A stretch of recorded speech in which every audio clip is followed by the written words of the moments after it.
folks. Hi, everyone. Thank you for joining us. And if you're watching this, we're in for a treat. Today we have Dr. Sue Johnson with us. And if you don't know who Dr. Sue Johnson is, you're in the wrong class. All right. She's the creator of emotionally focused therapy, one of the very well-known couples therapists in the world. And EFT is such a great model for me, both personally, but also definitely in terms of teaching.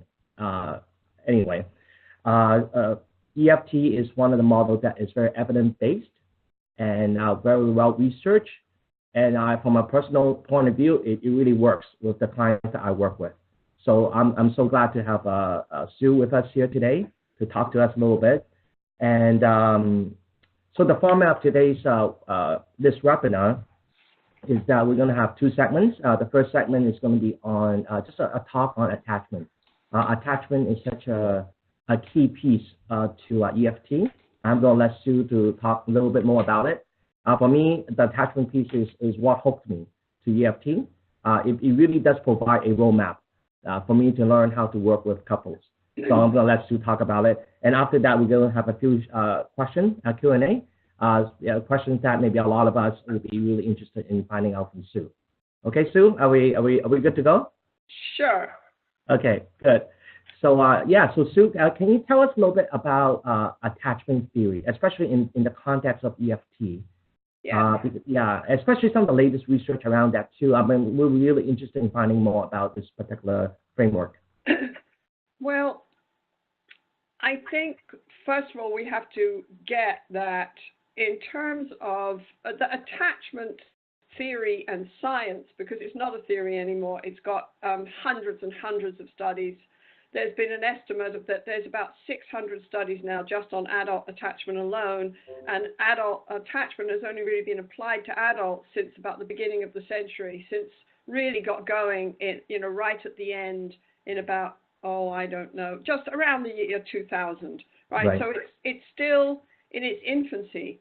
But I think what we need to understand about attachment is it's unique in that it offers us a theory of personality and a theory of development of personality that is broad, that has been researched with all kinds of different kinds of people, that goes from the cradle to the grave, that's broad, but it's also specific.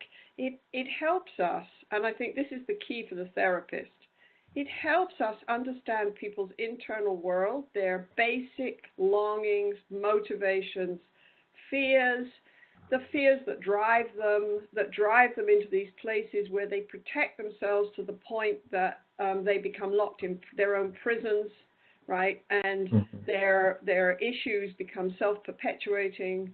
So it helps us understand people's inner world. It gives us a roadmap to the phenomenology of emotion, what drives people, right? But what is also wonderful about it and unique about it is it helps us understand people's interpersonal world. It's one of the few theories that is really all about self and system, self and relational system. So it puts those two together. And if you really think about that, that's pretty unique. Most psychological theories are theories about what goes on inside your head, as if you lived kind of in a bubble where you weren't interacting with people all the time and where you weren't actually having continuous conversations with your representations of other people in your head all the time. So, your skin is permeable here from a social point of view. So attachment really basically says we're not just social animals, we're bonding animals, where our ecological niche is other people.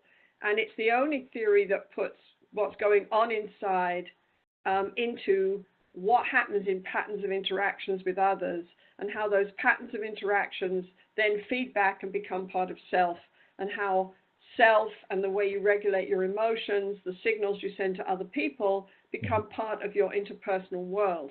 So from that point of view, and you must understand I'm totally biased here. Sure, yeah.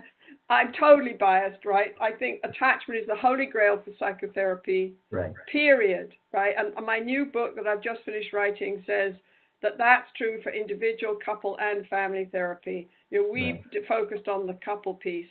So it's unique, and it really helps us understand how we create this inner world. We have basic emotions, we have basic longings and needs, and the way we deal with them and how we make sense of them, we create this inner world, and then how this inner world sets us up to interact with other people and pull for certain responses from other people, and they create our social world. Then our social world creates our inner world creates our social world. It's an amazing, it's very interesting to be in this field for 35 years, right, and to have sort of had this aha moment, 30 years ago, and to have that aha moment. In life, most people think an aha moment, you say, yeah, aha, and then, you sort of hang on to it for the rest of the life. What you don't expect is the aha moment to turn into a huge body of science, right, to turn into a roadmap for how to deal with people in your office, how to parent our children, how to understand what's going on, in our society. So attachment science is, and I say science because folks that don't like attachment theory sometimes say, well, it's just a theory. right. No, sorry, it's not just a theory. Right. It's massively, it's got massive amount of research behind it. Right. The thing with for the therapist is it gives the therapist a map to people's inner world, to the places they get stuck, and it gives them a map to understanding how people create patterns with others.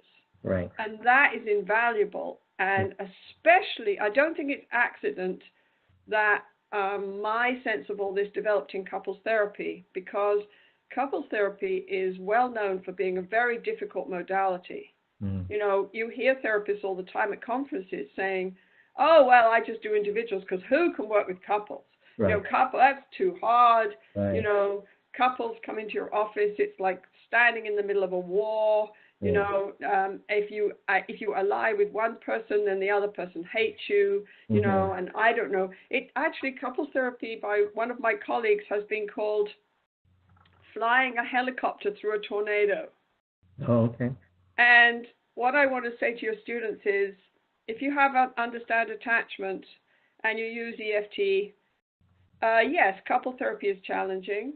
You're dealing with two people who live on different planets, and you're going to try and help them connect. But if you use EFT and attachment, couples therapy is not flying a helicopter through a tornado. It's a regular, scheduled Air Canada flight. You know where you're going. Right. You know how to get there. You know how to deal with turbulence. You understand how the plane flies. You understand how to get from A to B. And that turns couples therapy into fun and an adventure. I like couples therapy because I can basically get more change faster by working with people in their relationship. I can get more individual change often than I can in individual therapy. And couples therapy is often also, the couple sessions in a family intervention are absolutely key. Because if you can't get the couple to become a team in their parenting, then almost any intervention you do in that family is not going to work for very long, right? So attachment is, it's a total gift to the field of psychotherapy. And my new book is about that. It's about how it should be the basis for individual, couple, and family therapy. And when you think about it, I think one of the most basic things we have to understand is attachment is about biology. In the end, it's about biology. It basically says that, if you like, the vulnerability of our offspring. We have the most vulnerable offspring of any species on Earth. And our offspring are vulnerable for a long time.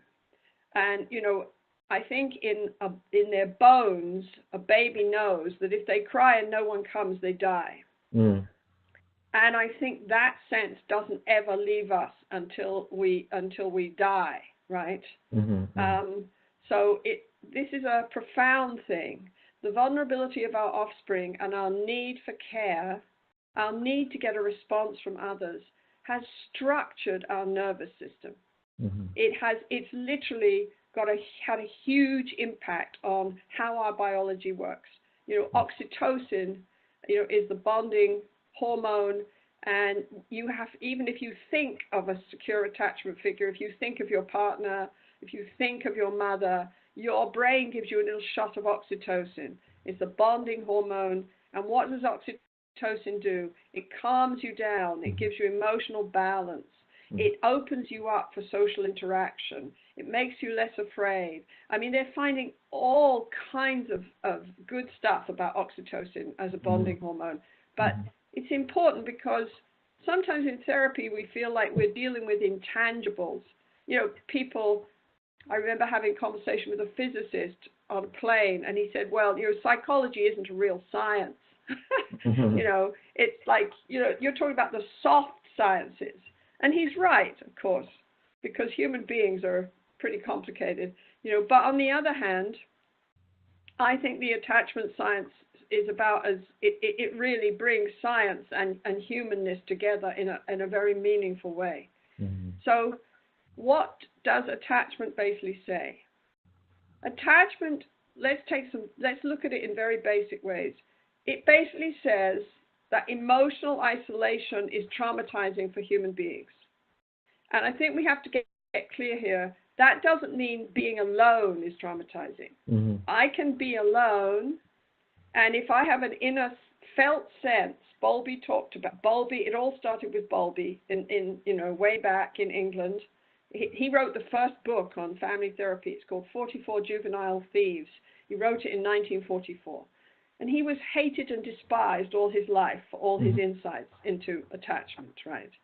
But when you think about isolation being traumatizing and our need for connection with others being absolute like oxygen, I think it's important to realize we're not just talking about being physically alone. I can be physically alone and feel connected to other people. Dalai Lama is a beautiful example of that. He meditates alone about 6 or 7 hours a day. But if you ask him, and I've heard him do this 3 times now, if you ask him how he deals with fear, you expect the man to say, oh, I sit and meditate. That's not what he says. What he says is, I stand and I feel my mother's love for me. I feel my mother's love for me because she loved me and I felt loved. And this calms me down when I'm angry or upset. And I teach my monks when they're afraid or angry to call mother. This is very fascinating. And he says, mankind can live without meditation, but, you know, but mankind can't live without human affection. So he's plugging into the same enormous truth here, that we're social bonding animals. And our society, in Western cultures in particular, has been so individualistic. We've really minimized that. We've minimized it to the point where people are more and more isolated in society, and where we really do need to answer the question as to why in Western society, with all the resources we have an epidemic of anxiety and depression. And I think it's to do with this connection. You know, we need connection with other people.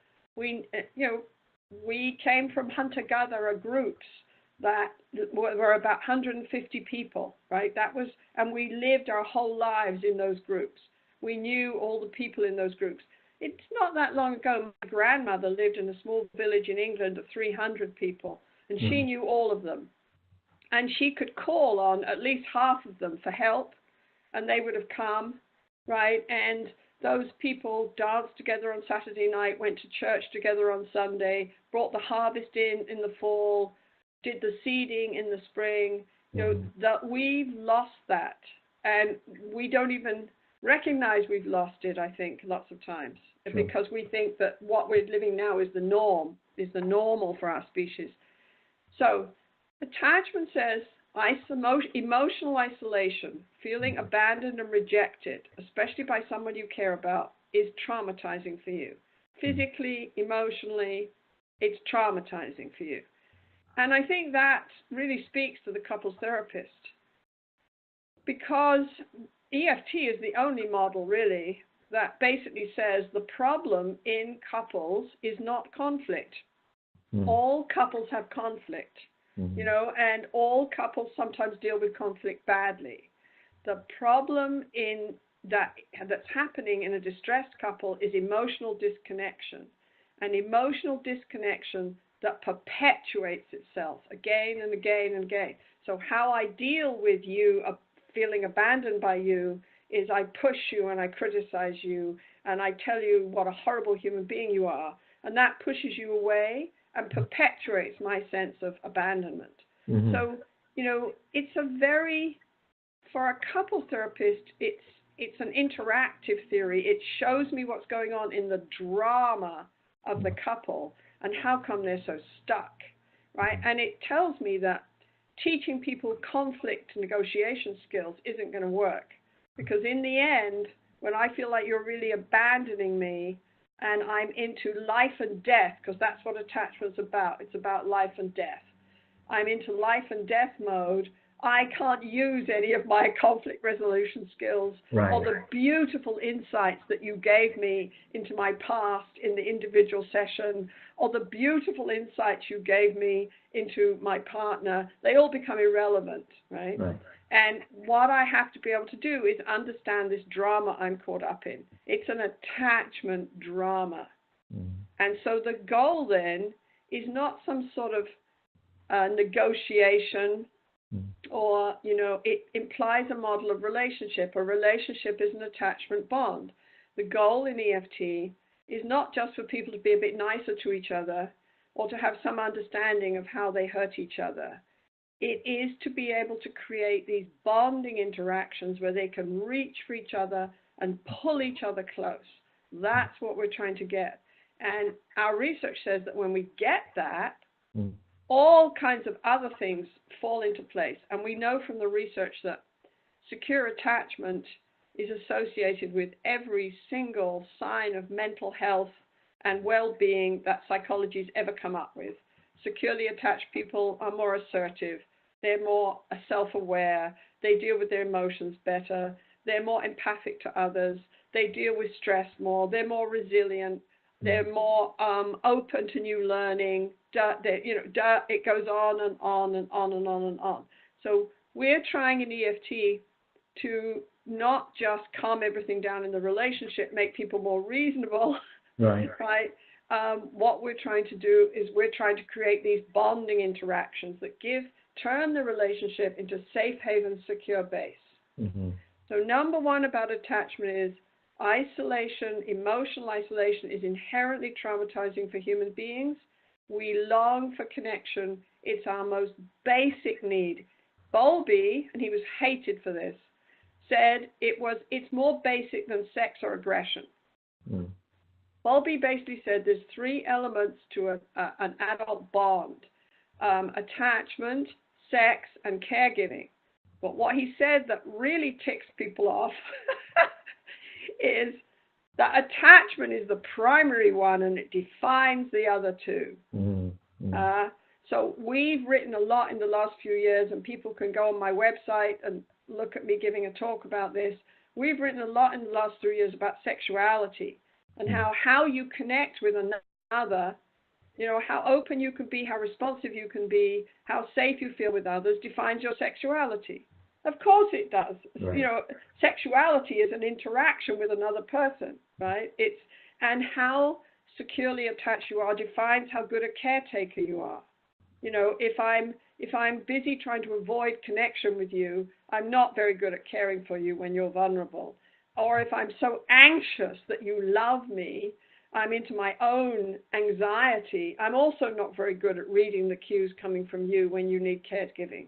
So, you know, people say attachment isn't everything. Of course, no theory is everything. Human life is complicated. But my goodness, you know, Bowlby's genius, you know, and he knew other brilliant people like Harry Harlow and, you know, Bertalanffy, the guy who started systems theory. You know, he was a man of his time. He sure seems to have captured a huge slice of us as interacting people and as people who create a reality inside ourselves. And he focused a lot on emotion. He didn't know what to do with it. He wasn't he didn't have time to figure that out. He had busy life, Right. but he didn't know what to do with it. But he focused a lot on emotion, and he basically, another way of thinking about attachment is it's an affect regulation theory. It's about emotion, how we send emotional cues to others, how we deal with our own emotions. And what it basically says, which is also a bit out of sync with our society, is that the most efficient and effective way of dealing with your emotions is to deal with them with others. It's not accident that I say 1,000 times in my couple therapy, how would you like to help her with that feeling? How could he help you with that feeling? I encourage people to engage with other people in that way, right? Because that's what we do, that naturally with our children. When a baby cries, we don't say, I hope we don't say, deal with it yourself, because that'll make you more independent. Right. Some theories have suggested that actually. Yeah. But we say, let me hold you, and I'll try to help you understand what you're feeling. A mother will say, oh, the doggy, it's a big doggy. Oh, yes. Oh, it's scary. Is it scary? Yes. Oh dear. You're holding on tight. You're scared the doggy's going to get you. Oh, it's okay. Mommy's here. The doggy's not going to get you. Look at all the things the child's learning there. The child's learning, this feeling is called fear. Oh, it's workable. I can deal with it. Oh, I can turn to mommy and hold on to her. And then the fear goes down. Oh, I start to understand my inner world. I start to understand my fear. And it's all right. I can bring that fear down. I can look at that fear. I don't have to ward it off or freak out right? So these kinds of interactions, Bowlby said, emotion is the most powerful thing in the room. You have to tune into it. But he didn't know how to work with it clinically. But I think that fits very well with a Rogerian intervention like EFT. What I say in my new book is, from my point of view, the best clinical fit with all the research on attachment is an experiential therapy like EFT, which goes in within and between, goes into people's inner world and also looks at what's happening between them, right? So that's the sort of argument I make, that experiential therapy is a very good fit. And if you listen to how Bowlby worked with people, he didn't work with them in an analytic way. He talks about how you work with a widow, and the widow's enraged that her partner's died and that she's lost her partner, and that there's no point in telling the widow to be reasonable and not to be enraged, which a lot of our approaches do in some way, right? He says you have to go with her fear. You have to allow her to be angry. You have to understand her loss.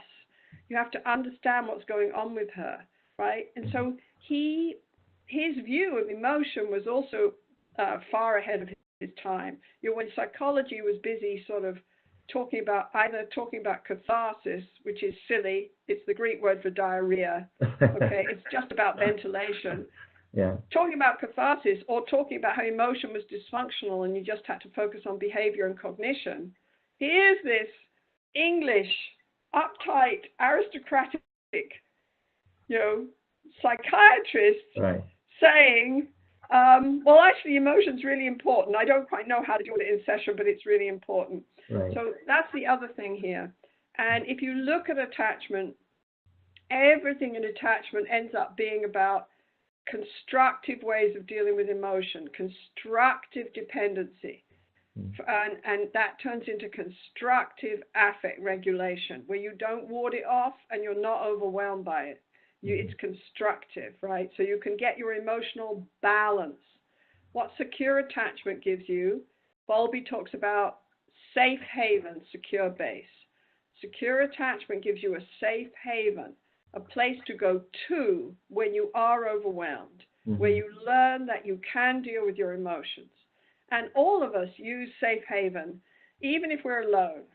And I give the example often of crossing the channel when I was just 22, with $60 in my pocket on a boat, being in the middle of the ocean on the top deck all by myself with all this gray ocean, and thinking, what on earth am I doing here? And, the door opened to panic, really, what am I doing here? I have no idea where I'm going. I don't know anybody in North America.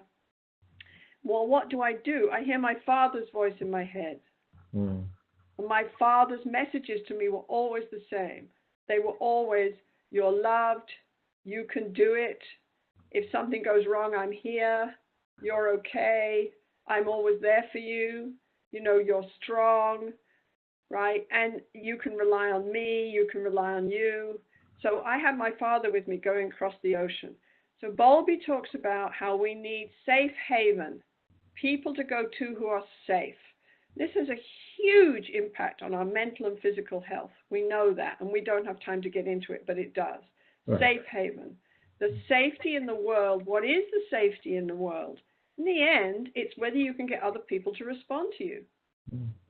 And who was it? Houston did a beautiful study years ago where he predicted marriage from newlywed interactions. And what he basically said is there's only one factor that predicts newlywed marriages 15 years later.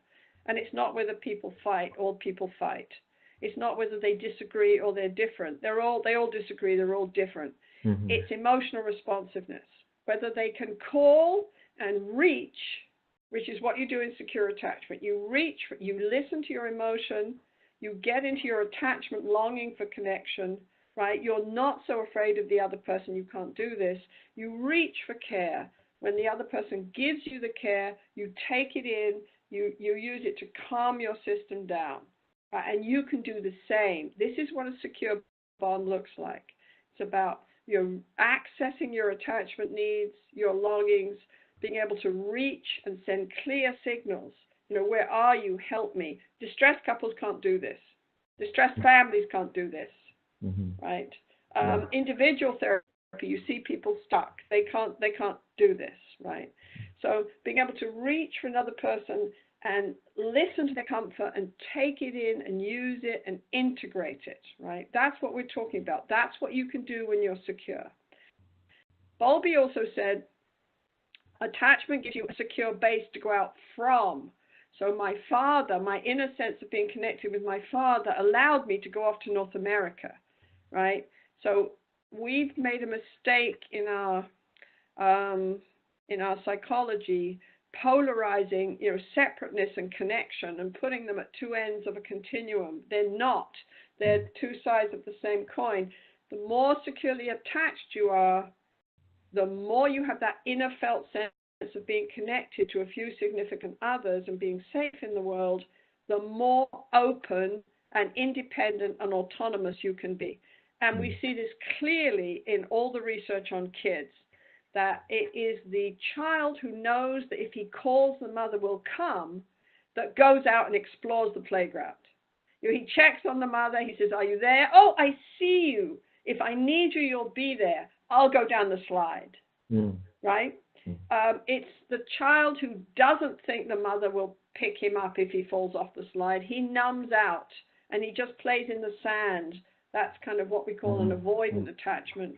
Or the highly anxious child will run towards the swings and then freak out because he doesn't think the mother's going to be there for him and run back and hold on to the mother.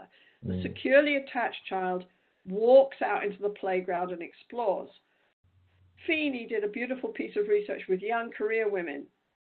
She said young career women who can confide in their partner and feel securely attached to their partner are more confident. Of course they are. Somebody's got their back, right? They're more confident. They feel supported. So they go out into the world. They take more risks, right? And they reach their career goals faster. That's right. So, we're talking about constructive dependency here, where connection leads to growth, autonomy, being able to tolerate risk, being able to tolerate uncertainty. So Bowlby said, A secure bond, which is all about being able to reach and connect and take in this care that other people give you, trust it, right? A secure bond gives you safe haven, secure base, right? And that allows you to get your emotional balance. Emotional responsiveness is the essence of a secure bond. And then he looked at, okay, so how does this vary in kids and in adults? And basically all through the years, we've come up with 4 different ways that attachment can vary. You've got secure connection, which is what we want at the end of EFT, where people can reach for each other, support each other, comfort each other, calm each other down, give each other balance, and then they're more open and they can explore, they can have better sex, better intimate conversations, they can care for each other better, right? And by the way, the huge attachment study we did in EFT, we did find actually that people improved their sex lives, whereas most of them had never even talked about that in therapy. So none of this that I'm saying is sitting on its own. There's research behind all of it, right? But what they found when they looked at adults interacting and at mothers and children is 4 basic patterns. There's secure, where I get upset, I feel disconnected, I feel threatened by something in my environment, and I'm able to call to you and clearly, coherently, it's not a strange mixed message. I'm able to call to you, and when you turn and comfort me, I get my emotional balance, and that's secure attachment. Then you have other people who, because they've learned these patterns in interactions with significant others, and then they've become neural pathways in their brain, other people are what we call anxiously attached, where they're never sure that they're really loved. They're always terrified of abandonment. And so this is the child who doesn't believe the mother's coming back if the mother leaves. So when the mother does come back, the child clings to the mother. And no matter what the mother says, even the mother tries to comfort the child doesn't really take it in and believe it. That translates in adulthood to someone like Danny, who says to his wife, if you care for me, you'd make love to me twice a day, and maybe even 3 times. And his wife says, Danny, what are you talking about? Why are you always pushing me on this? We went away for the weekend. We had a wonderful time. Didn't we make love? And he says, yes, but, will you make love to me tomorrow? He's vigilant all the time, and you can really see how his vigilance pushes his wife away, and she gets depressed and shuts him out, and the more shut out he feels, the more vigilant and anxiously attached he becomes, and they're stuck in this dreadful self-perpetuating cycle, right? And if you don't understand that, there's 1,000 ways of trying to treat Danny and his wife that will take you nowhere. Right. Teaching Danny empathy skills is a complete waste of time because he's driven by this terrible anxiety, right? So you get anxious attachment where people are vigilant, they cling. Even in sexuality, men and women who are very anxiously attached, they say, oh, well, the orgasm's nice, but you know what I really like is that when he's making love to me, that's when I know that I really matter to him. And so I like the cuddling afterwards, right? So I call that solace sex, right? It's about, do you love me? Oh my goodness, yes you do. Just for a moment, I think you do. Then there's avoidance attachment, which comes from the fact that you grow up and people don't respond to you. People are dangerous. They don't respond to you. They don't particularly help you with your emotions. You can't go to them. So what are you doing then? You're going to try and shut down your attachment, longings, and fears. And that ends up with people, the child, the mother walks in after leaving the child, and the child acts like they don't care. The child keeps playing with the toys. But if you measure that child, they're through the roof. These are the people who say, well, I don't really mind, I don't really need, I don't know what she's talking about, all this connection, I'm fine on my own. You say, well, what do you do when you're upset? I go play video games. Or you go play video games. Yes, he said, I used to do that when I was a child. You know, my parents were alcoholics. And what you hear is this is the way he calmed himself down. Right. Now he's kind of numbed out, right? And his wife is pushing on him saying, where are you? Are you ever going to show up in this relationship? And he looks at her like, I don't even know what you're talking about, right? And this man, our research says that you can work with quite severe avoidance. And what our research showed in the last attachment study we did, which is all on our website, by the way, you can see all our studies on www.iceeft.com. Right. We found that avoidance did change. They changed a tiny, tiny little bit in every session. The therapist has to be persistent and go in and help them sort of open up that numb place. Right. They've got secure, anxious, avoidant, and then sometimes with people who've been truly traumatized by people they love, where other people are a source of comfort and a source of danger at the same time, you get this disorganization. And you see this in incest survivors, for example, where in session, they'll push for connection. Where are you? Where are you? You never talk to me. Why don't you talk to me? See, right now, you're not even looking at me. And then when the partner turns and is really genuinely engaged and says, I want to be with you. You're right. I've let you down. I want to be with you right now. They say, I don't want to talk about this right now. I don't want to. They run. Right? And this is crazy making because the partner doesn't it's crazy making for the therapist too. We label those people borderline. Yeah. Right? We put a label on them because we don't know what to do with them either. Right? But if you understand that's fearful avoidant attachment, we can work with it. And we do work very successfully in EFT with lots of trauma. We don't work with lots of veterans, lots of incest survivors. I think we're the only people who've done a small study on working with incest survivors in EFT. So right now, EFT is pretty much the gold standard for empirical validation in couple therapy field. Right. You know, we have, it goes up all the time. I think we have about 20 studies right now. All the results are consistent. The latest study, which we've just sent off, is for our educational program, our Hold Me Tight educational program, based on my Hold Me Tight book, which is based on EFT. And there's 2 studies on that now, and the results on that, which is usually done as a weekend program, are very positive, right? But and our study that we did came out a couple of years ago, showed that we can not only change relationship distress, and we not only get good follow-up results, and that's particularly significant because nobody else, I think, in the field gets. Most approaches to couples therapy have no research. There's certainly been a huge issue with follow-up. Our follow-up results are good, right? And and also we found that we could change people's attachment to more constructive style. We could get people to be less anxious, less avoidant. So this research is pretty good stuff. And the relapse, lack of relapse, I think is very important because what that says to me is what you do in EFT is you help people move into these almost biologically prepared ways of dancing together that are so positive and so fundamental that once you show them how to do it, you don't have to encourage them to keep that up. They're going to keep doing it. It's like once you show the way home, people are going to go there.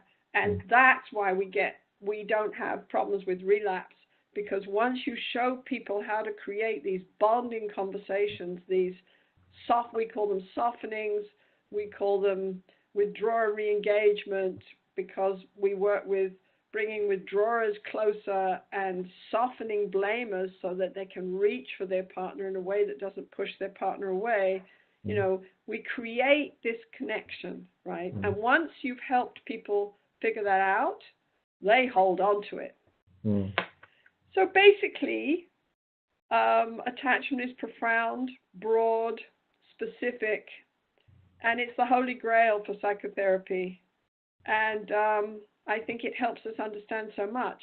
Right. It helps us understand, for example, that the therapist's first task is to create safe haven, secure base in session, and to help people tune into and track their emotions, how they put their emotions together, and, you know, how they create interactions with other people, and then how they respond to those interactions. So, okay, I think I've talked about, good Lord, I've talked forever. You should have stopped me. I'm sorry. Oh, no, this is great. You were going to No. This is great. I mean, from my point of view, I think what really what attracted me to EFT, other than the emotional piece, is really the attachment piece, right? That for me personally provided a real roadmap. Yes. Right? Yeah, I have, you know, learned other experiential types of therapy before, but I can never learn it well because I don't know where I'm going. Yes. Right. I can stay in the moment. I can learn the skill of staying in the moment, but I don't actually have a roadmap to know where to go. Yeah. So this is like talking about the aha moment, right? That was a really aha moment for me to say, hey, I finally found something that really works for me. I know where I'm going because I need some kind of structure too. Yeah. Right. So that was, I guess, from that attachment viewpoint, and that's what really sold me to this. And it does make sense. You really helped me to make sense a lot of times what we put labels on people. Yes. Right. And now I go, okay, so that's what that is.